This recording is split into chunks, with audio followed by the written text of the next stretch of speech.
नीरज चोपड़ा ने ओलंपिक में कमाल कर दिया। नीरज चोपड़ा से जिस तरह से ओलंपिक में प्रदर्शन की उम्मीद थी, नीरज चोपड़ा बिल्कुल उस पर खरे उतरे। हाँ, थोड़ा सा मलालगी रहा कि इस बार गोल्ड नहीं बल्कि सिल्वर मेडल जीतकर नीरज चोपड़ा भारत के लिए लेकर आए हैं। हालांकि 2020 में उन्होंने गोल्ड जीता था, गोल्डन बॉय कहलाए थे। अब 2024 में उन्होंने सिल्वर जीता है। अब हम ये चाहेंगे कि जो अगला ओलंपिक हो उसमें एक बार फिर से नीरज चोपड़ा गोल्ड लेकर आए। तो उनके फैंस तो बहुत है हिंदुस्तान में, बाहर भी उनके फैंस बहुत हैं, लेकिन इस बार उनके अंग्रेजी के भी लोग बड़े फैन हो गए हैं। एक प्रेस कॉन्फ्रेंस हो रही थी जीत के बाद की, जब ओलंपिक में जीत दर्ज किया था नीरज ने उसके बाद, और नीरज से एक पत्रकार ने सवाल अंग्रेजी में किया।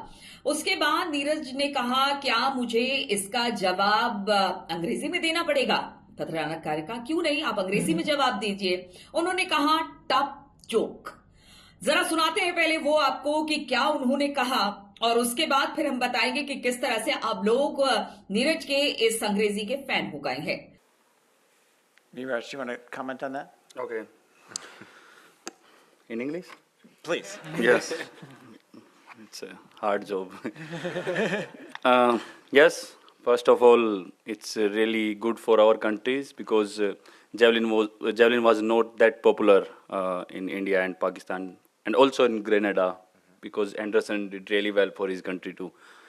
And yes, me and Arshad competing since 2016 and God was always with me. I always win, but today in really great stage, Arshad win, and it's good for him and his country, and